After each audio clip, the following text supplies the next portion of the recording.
तर हा 86-032 या जातीचा ऊस आहे।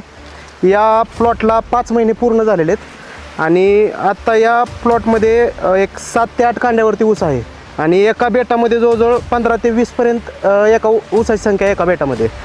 आणि या प्लॉटला संपूर्ण नियोजन रामा ॲग्रोटेकचं केलेलं आहे। या ऊसाला कुठलंही रासायनिक 1 ग्रॅमसुद्धा टाकलेलं नाही आणि पूर्ण रामा ॲग्रोटेकच्या आतापर्यंत एक 5 डोस खालून झालेले ड्रिपमधून आणि एक फवारणी झालेली आहे। तर याच्यामध्ये पहिले 3 डोस आपण 25-25 दिवसाच्या अंतराने याच्यामध्ये नॅनोशक्ती, रूट मॅजिक आणि मायक्रोन्यूट्रंट याचे 3 डोस आपण खालून ड्रिपमधून सोडलेले आहेत आणि याच्यानंतर बायोसमृद्धी, मायक्रोन्यूट्रंट आणि रूट मॅजिक याचे 2 डोस खालून झालेले आहेत। तर असे 5 डोस खालून आणि एक वरून 2 फवारण्या स्टीम ग्रो आणि रामा गोल्ड याच्या घेतलेल्या आहेत। तर याचा रिझल्ट असा आला मित्रांनो की तुम्ही बघू शकता की फुटव्याची संख्या, वाढ, उंची पूर्ण प्लॉट एकसारखा आहे आणि एवढं पाऊस रानाला पाणी लागलं होतं तरीसुद्धा कुठं पिवळा ऊस नाही, काय नाही। पानाची रुंदी चांगली, तर ते बघू शकता एकदम असा 1 नंबर ऊस असा आलेला आहे।